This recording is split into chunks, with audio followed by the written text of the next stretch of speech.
Jangan lupa like dan subscribe Ayah Guys.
Silakan.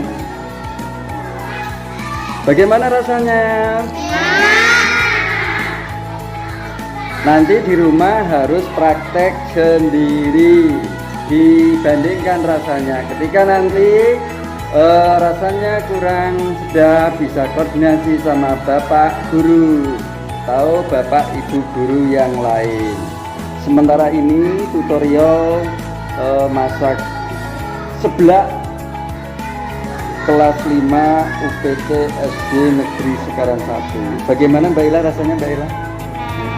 Sudah Mbak Ijaidah mungkin planningnya apa ya ke depannya? Mungkin buat sendiri atau mungkin besok hari Sabtu buat apa lagi menunya yuk?